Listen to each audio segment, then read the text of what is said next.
Baiklah, Assalamualaikum warahmatullahi wabarakatuh. Perkenalkan, nama saya Faisal Ahmad Ridani. Di sini saya akan mempresentasikan 3 jurnal desain jaringan komputer. Yang pertama ada jurnal 1, load balancing. Load balancing merupakan metode membagi beban jaringan pada 2 atau lebih jaringan. Pada suatu jaringan komputer secara seimbang agar tidak ada beban jaringan yang terlalu berat, overload, dan dapat berjalan optimal walaupun di jaringan pertama itu ada 50 sampai 60 kapasitas, itu nanti dibagi menjadi 50:10, dan terkadang ada yang 70 itu nanti jadi 50:70.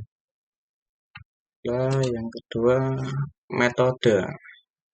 Metode di sini ada 2, metode PAGP atau Port Aggregation Protocol merupakan protokol jaringan yang dimiliki oleh Cisco System yang digunakan sebagai agregasi pengumpulan secara otomatis dan logis dari port switch Ethernet yang dikenal sebagai Ether Channel. Di sini ada modelnya. Di Ether ini akan aktif, tetapi di channel member tidak ada negosiasi, jadi langsung desirable actively as if the other side can will. Jadi ini akan berjalan walaupun yang satunya belum bisa atau belum mampu. Jadi langsung auto. Kemudian Ether Channel tidak dikonfigurasi di interface. Kemudian yang kedua, LACP, Link Aggregation Protocol, merupakan salah satu elemen dari spesifikasi IE4 atau 802.3AD yang memberikan panduan tentang praktik agregasi tertautan untuk koneksi data. Ini tidak bisa digunakan di jaringan wireless karena berbeda. Jadi di sini terlihat bahwa dari switch 1 ke switch 2 ada 1G plus 1G sama dengan 2G link. Jadi langsung digabungkan menjadi satu. Baiklah, kemudian jurnal kedua, repeater. Repeater merupakan hardware dalam jaringan yang sama seperti router yang berfungsi sebagai jembatan yang menghubungkan jaringan antar perangkat serta memancarkan sinyal transmisi pada paket data. Bedanya dengan router, ada repeater harus tersambung ke sumber sinyal jaringan, yaitu router. Bagaimana cara kerja repeater? Repeater berfungsi menyebarkan jangkauan jaringan Wi-Fi. Hal ini dapat dijalankan dengan cara menerima sinyal data dan kemudian dipancarkan kembali. Sebelum dipancarkan kembali, sinyal data diterima tersebut akan diperkuat terlebih dahulu, kemudian dipancarkan kembali. Berapa jarak tempuh dari repeater? Jadi di sini ada pemisalan. Jika jangkauan sinyal akses point adalah 20 meter, sedangkan klien kita berada di jarak 30 meter, maka diperlukan sebuah repeater agar sinyal tersebut dapat diterima kembali oleh klien kita. Jadi repeater akan dipasangkan di jarak 15 meter dikarenakan untuk jarak jaringan atau sinyal agar tidak loss atau akan tidak tersambung. Jadi jaringannya hilang dari pancaran sinyal yang semisal ini 15 meter. Jadi dapatkan 30 meter sinyal dapat diterima kembali oleh akses point ke repeater klien. Baiklah, jurnal ketiga, Virtual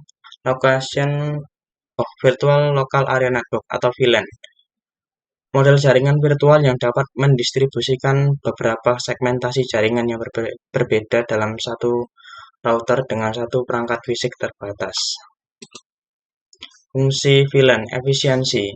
Dalam VLAN memang tidak ada kabel kan, jadi langsung tersambung, nggak perlu LAN ditancapkan, nggak perlu. Menyatukan lebih dari satu LAN. Jadi LAN itu memang tersambung ke jaringan. Jadi di VLAN itu device akan terbagi sendiri. Jadi cuma butuh satu VLAN, kemudian nanti akan begini. Pemisalan ada device satu masuk ke VLAN. Jadi dia akan menerima nomor seri seperti 192, 168, 10.1. Itu untuk networknya. Kalau si penerimanya mungkin dapat 192, 168, 1, 10.50 mungkin. Mempermudah administrasi jaringan. Jadi VLAN ini dapat mempermudah seorang administrasi untuk mengelola trafik berjalannya seorang user. VLAN dapat dibagi